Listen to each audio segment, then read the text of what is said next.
ሰላም ሰላም ውድ ተማሪዎቻችን፣ ይህ ለርንቢ ነው።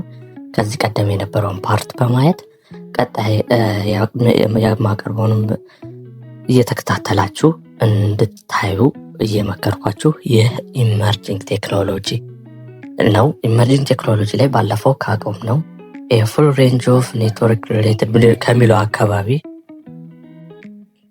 እንጀምራለን ማለት ነው። እስቲ እንጀምር። A full range of network-related equipments referred to as a service-enabled devices or SEDS, which can include ሊኖራቸው የሚችላቸው እነዚህ ኢኩፕመንቶች አሉ። ኔትወርክ ኢኩፕመንት ብለን የምንጠራቸው እና ሰርቪስ ሊሰጡ የሚችሉ ናቸው። እነዚህ ዲቫይሶች ቅድም ባለፈው እንደነገርኳችሁ ፕሮግራሜብል ዲቫይስ ናቸው ብያቸዋለሁ። ፕሮግራም ሆነው ፎርም ኦፍ ሰርቪስ ሊሰጡ የሚችሉ ናቸው እና እነዚህ ሰርቪሶች ሊይዙ የሚችላቸው ለምሳሌ ትራዲሽናል ቻናል ሰርቪስ ዩኒት ወይም ሲኤስዩ ኤንድ ዳታ ሰርቪስ ዩኒት ዲኤስዩ አሉ ማለት ነው። አሁን ለምሳሌ ሲኤስዩ ስናይ ቴሌኮሙኒኬሽኖች ብለን ምንጠራቸው እነዚህ እንደ ፖል ተዘርግተው ምናያቸው እነዛ ቴሌኮሙኒኬሽን ላይን ወይም የቻናል ሰርቪስ ዩኒት ይባላሉ። እነዚህ ሲኤስዩ እነዚህ ትራዲሽን ውስጥ የሚመደቡች ናቸው። ሌላ ደግሞ ላይን ብሪዲንግ ዲቫይስ ፎር ጠቀሜታውን የቅድም የነገርኳቸው ጠቀሜታ ወይም ቲኬሪስ ብለን ምንጠራቸው ማለት ነው። ጠቀሜታው ላይን ብሪዲንግ ሰርቪስ ዩዝ ፎር ቲኬሪንግ ዛት። አሁን ለምሳሌ እንደ ቲሼፕ ቅርጽ ሆኖ ብረት ፖል ነገር አለ በብዛት የቴሌ ሰርቪስ የሚሰጡበት ማለት እና ያን ጥቅም ነው የሚነግራቸው። ዩዝ ቱ ፐርፎርም ብሎክ ባክ ቴስቲንግ ሜይ ፐርፎርም ቢት ስታፊንግ may also provide framing and formatting pattern compatible with the network, providing the pairs of electronical interference from the either side of the unit, and is the last signal regeneration point on the loop side coming from the central office before the regenerated sign reaches a multiplayer and data terminal equipment or DTE. እና ይሄንን ነው ሌላችሁ ማለት ነው። ላይን ብሪጅንግ ጠቀሜታው ቢት ስታፊንግ። አሁን ለምሳሌ ላይን ትራንስፈር ሲያደርግ ቢት ስታፍ ያደርጋል እና አንዱ ጠቀሜታ አለው። ቻትጂፒቲ ላይ አይታችሁ ማለት ትችላላችሁ። እነዚህ ሎፓክ ላይን ኮሚኒኬሽኖችን ሎፖች አሉ። እነሱን ትራንስሌት በማድረግ ቴስት እንድናደርግ ያደርጋል። ኢንተርኔት ወይም ቴሌፎኒንግ ማለት ነው። ሜይ ኦልሶ ፕሮቫይድ ፍራሚንግ ኔትወርኪንግ መልቲፕሌክሰር እንደ ዳታ ተርሚናሊቲ ይጠቅመናል ማለት ነው። ሌላ ለምን በተለይ ደግሞ ፖል ላይ የምናገኛቸው ነገሮች እነዚህ ዳታ ተርሚናሊቲ ሲባል ኢንተርኔቶች በዋየር ነው የሚመጡት አብዛኛው ማለት ነው እና ያንን ዋይሪንግ የሆነ ሲስተም ዳታ ተርሚናሊቲ ወይም መልቲፕሌክሰር ይባላል። ሌላ ደግሞ ዲኤስዩ ይባላል። ዳታ ሰርቪስ ዩኒት sometimes called digital service unit ይባላል። is a piece of telecommunication circuit terminating equipment that transfers digital data between telephone company lines and local equipments. ይህም ያው ቴሌፎን ካምፓኒ የሚያቀርብልን ዲጂታል የሆነ ዋየርለስ ተብሎ የሚጠሩ እንደዚህ ዳታ ሰርቪስ ዩኒት ዳታን ብቻ ሰርቭ ሊያደርግ የሚችሉ የመጀመሪያው ሲኤስዩ ብለን የምንጠራቸው ቻናል ሰርቪስ ከስሙ እንደምትረዱት ላይን ይኖራል ወይም ገመድ ያስፈልገዋል ማለት ነው። ዲኤስዩ ደግሞ ገመድ አልባ ነው ማለት ነው። ይሄ ሲምፕል የሆነ ነገር ነው። ሌላ ሞደምስ it is a hardware device that converts data into format suitable for transmission medium so that it can be transmitted from one computer to another. ከአንድ ኮምፒውተር ወደ ሌላ ኮምፒውተር በሃርድዌር ሲስተም ትራንስሚቲንግ ሚዲየም ማለት ማስተላለፍ መቻል ማለት ነው እና አሁን ለምሳሌ እንደ ፍላሽ ብለን እንጠራቸዋለን። እነዚህ ሜሞሪ እነዚህ ጠቀሜታቸው ከሞደምስ ውስጥ የሚመደቡና ሃርድዌር ናቸው። ኖት ሶፍትዌር አይደለም፣ ሃርድዌር ናቸው። ከአንድ ኮምፒውተር ወደ ሌላ ኮምፒውተር ፋይል ትራንስፈር ለማድረግ በሲዲ ፎርም ሊሆን ይችላል፣ በፍላሽ ፎርም ሊሆን ይችላል፣ በኤስዲ ካርድ ሊሆን ይችላል። ትራንስፈር ልናደርግ የምንችልበት ከሆነ ሞደምስ ይባላል። ራውተርስ ደግሞ ኢትስ ኔትወርኪንግ ዲቫይስ ዛት ፎርዋርድስ ዳታ ፓኬት ቢትዊን ኮምፒውተርስ ኔትወርክ። ኮምፒውተሮችን ከኮምፒውተሮች ኔት በማድረግ ወይም ደግሞ በማገናኘት የምፈልገውን ዳታ ሜሴጅ እና ፋይሎችን እንድናስተላልፍ ይረዳናል። ይሄ የራውተሮች የዋይፋይ ራውተሮች እዚህ ጋር ምስሉ ላይ እንደምታዩ ነው ጠቀሜታው ማለት ነው፣ ዋይፋይ ራውተር የሚለው።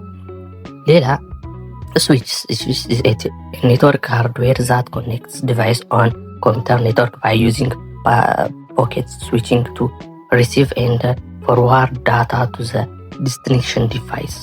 ስዊችስ ብለን እንጠራቸዋሉ ኮኔክት በማድረግ ከነዚህ ጋር ኔትወርክ ሃርድዌር። አሁን ለምሳሌ መብራት ማጥፋት የምንጠቀማቸው ስዊቾች አሉ። እነዛ ስዊቾች ያዙልናል ኢንስትራክት እኛ ስናደርግ፣ እነሱ ደግሞ ኤሌክትሮኒክስ ዲቫይስ በመጠቀም ኔትወርክ በማድረግ ሃርድዌር ነው። ይህም ስዊቾች ሃርድዌር ናቸው። ኮኔክት በማድረግ ያንን ነገር እንዲፈጸም ዳታ በማዘዝ ይጠቅሙናል ማለት ነው። ሌላ ኮንፈረንሲንግ ኢኩዊፕመንትስ ወይም CISCO ዌብኤክስ፣ ዴክስ፣ አቫያ XT፣ ላይፍ ሳይዝ አይከን፣ አቨር፣ EVC፣ ETC እነዚህ ኮንፈረንሲንግ ኢኩዊፕመንት ናቸው። ኔትወርክ ለማድረግ ይጠቅመናል። ሰው እንደ ፕሮጀክተር ተጠቅሞ ኮንፈረንስ በማድረግ የተለያዩ መረጃዎችን ለሰው ኮንፈረንሲንግ ሲስተም አሁን ለምሳሌ እንደዚህ ዌብ ተጠቅመን ከሰው ጋር ልናወራው ከሆነ ሩቅ ቦታ ሆነን ላይቭ እንድናወራ ያስችላል። ይሄ ኮንፈረንሲንግ ኢኩዊፕመንት ነው ይባላል ማለት ነው። ሌላ ኔትወርክ አፕሊሰንስ ወይም NIDS and SIDS ይህ ኔትወርክ ሲስተሚንግ ላይ ይጠቅሙናል። ሌላ ሆስታይሊንግ ኢኩዊፕመንት ኤንድ ሰርቪስ ኢሜይል ሰርቭ፣ ዌብ ሰርቭ፣ ዳታቤዝ ሰርቭ፣ ፋይል ሰርቨር ብለን የምንጠራቸው አሉ። እነዚህ አሴ ኔትወርክ ሰርቭ ይጠቅሙናል። እነዚህ ኢሜይል ምናምን እጅ ስልካችሁ ላይ የምታገኙት ነገር ነው። ሰርቨሮች እዚህ ጋር እንደምታዩት አሉ። ዋይፋይ ራውተሮች፣ ስዊቸሮች፣ ሞደሞች ታገኛላችሁ ማለት ነው። 5ኛ ሂውማን ቱ ማሽን ኢንተራክሽን። ሂውማን ማሽን ኢንተራክሽን ወይም HMI ይባላል። ሪፈር ቱ ኮሚኒኬሽን ኤንድ ኢንተራክሽን ቢትዊን ሂውማን ኤንድ ማሽን ባይ ዩዘር ኢንተርፌስ። ይህ ማለት የሰው ልጅ ከማሽኖች ጋር ከሶፍትዌር ዲቨሎፐር ነገሮች ጋር እንዴት ነው የሚገናኘው የሚለውን ነው የሚነግረን። እና የሰው ልጅ ከማሽን ጋር ኢንተርፍራስ ማድረግ ይችላል፣ መገናኘት ማውራት ይችላል፣ ሊግባባ ይችላል። በቃ ባጭሩ መግባባት መቻል ማለት ነው። Nowadays, natural users interfaces such as gestures have gained increasing attention as they allow humans to control machines through natural and intuitive behavior ይጠቅሙናል ማለት እና እነዚህ ናቹራል ኢንተርፌስ ከነበረን አሁን ሰው ከሰው በተፈጥሮ የሚያወራበት የሚግባባበት መንገድ አለ፣ የሚገናኝበት መንገድ አለ፣ ከሰው ጋር የሚያወራበት መንገድ አለ። ይህንን ከማሽን ጋር እንዴት ኢንተራክት እናደርጋለን የሚለው ወደ ቴክኖሎጂ ተቀየረው ማለት ነው። HCI ወይም ሂውማን ኮምፒውተር ኢንተራክሽን is the study of how people interact የሚለውን የሚነግረን ነው። ቅድም የነገርኳችሁ ነው። extent computers are or not developed for successful interaction with human beings። ኮምፒውተሮች ከሰው ጋር ሲገናኙ ወይም ሲያወሩ ሲግባቡ ሰክሰስፉል ይሆናል ወይስ አይሆንም ቢሆንም ይጠናበታል። As the name implies, HCI consists of 3 parts። 3 ነገሮች አሉት። the users ብለን እንጠራለን እኛ ማለት ነው። ሂውማን የምንጠቀመው the computer itself ከኮምፒውተሩ ጋር ኢንተራክት የምናደርገው አለ። and the ways to work together ሁለታችን ሊያገናኘን የሚችል ሊያግባባን የሚችል work together አለ። እነዚህ 3 ወሳኝ ነገሮች ናቸው። አሁን work together ላይ እንደ ዲስፕሌይ ኔትወርክ ብለን እንጠራቸው አሉ። ኮምፒውተሩ ደግሞ itself ነው፣ እኛ ደግሞ አለን። ለምሳሌ ቴሌግራም ከሰው ጋር እንድናወራ ይረዳናል። ከማሽኑ ጋር ደግሞ ተግባብተንም አሁን ቦቶች ቻናል ቦቶች አሉ። እነዛም ቦቶች ስንጠቀም ቦቱ እንደ ወርክ ቱጌዘር ነው። ማሽኑ ደግሞ AI ነው ወይም ደግሞ ኮምፒውተር ኢትሰልፍ ራሱ ነው። ከዛ ላይ ዩዘሮች ያናል ማለት ነው። The user interacts directly with hardware for human input and output as a display example of graphical interface. The user interacts with computer over this software interface using the given input and output. We call 1 and 0 hardware. 1 and 0 ሜተድ የሚባለው ወይም ደግሞ ሃርድዌሪንግ ሲስተም አሁን ለምሳሌ ኮምፒውተር ሶፍትዌሮችን ሲሰሩ 1 እያለ የሚሄድ ነገር ዩዘሮችን ኢንተርፌስ ወይም ኢንተራክት ለማድረግ ወይም ደግሞ ሰው ከማሽን ጋር እንዲግባባ ለማድረግ የተዘጋጀ ሲስተም ነው። ይህ ኮዲንግ ሲስተም ይባላል ማለት ነው። ሌላ how important is human computer interaction? The goal of HCI is improving the interaction between users and computers by making computers more user friendly and receptive to the user's needs.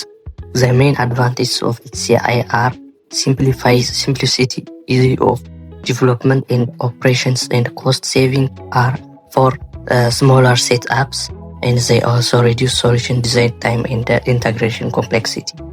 በሰው ጋር እንደዚህ ኢንተራክሽን መኖሩ ጠቀሜታው እንደ ጓደኛ ለማውራት ሊሆን ይችላል። ጊዜ ለመቆጠብ፣ ወጪን ለመቀነስ፣ ጊዜን ደግሞ በጊዜና በሰዓቱ ነገሮችን እንጨርስ እና ኮምፕሌክስ የሆኑ ነገሮችን እንዲቀሉ ኢዚየር እንዲሆኑ ይረዱናል ማለት ነው። ዲሲፕሊን ኮንትሪቢዩሽን ቱ ሂውማን ኮምፒውተር ኢንተራክሽን ወይ HCI ዲሲፕሊኖች አሉ። ኮግኒቲቭ ሳይኮሎጂ ሊሚት ዛት ኢንፎርሜሽን ፕሮሰሲንግ፣ ፐርፎርማንስ ፕሬዲክሽን፣ ኮኦፕሬቲቭ ወርኪንግ ኤንድ ካፓቢሊቲስ። ኮግኒቲቭ የሆነ ሳይኮሎጂካል በመጠቀም ኢንፎርሜሽኖችን እንድንሰራ ይረገናል። ኮምፒውተር ሳይንስ ኢንክሉዲንግ ግራፊክስ ቴክኖሎጂ፣ ፕሮቶታይፒንግ ቱልስ፣ ዩዘርስ ኢንተርፈረንሲንግ፣ ማኔጅመንት ሲስተም ይጠቅመናል ማለት ነው ኮምፒውተር ሳይንስ ነው። ሌላ ደግሞ ሊንጉስቲክስ፣ ኢንጂነሪንግ ኤንድ ዲዛይን፣ አርቲፊሻል ኢንቴሊጀንስ፣ ሂውማን ፋክተርስ። እነዚህ ሁሉ ጠቀሜታ አለው። እነዚህ ኢንጂነሪንግ፣ ኮምፒውተር ሳይንሲንግ፣ ቴክኖሎጂ፣ ብዙ አርቲፊሻል ኢንቴሊጀንስ ምናምን ሁሉም ነገር እንድናቅ ይረዳናል ማለት ነው። እነዚህ ዲሲፕሊኖች ጋር ኢንተራክሽን ያደርጋል። ኔክስት ፓርት ላይ ደግሞ ፊውቸር ትሬንድስ ኢን ኢመርጂንግ ቴክኖሎጂስ እናያለን። ላይክ፣ ሼር፣ ሰብስክራይብ ማድረግ እንዳይረሱ።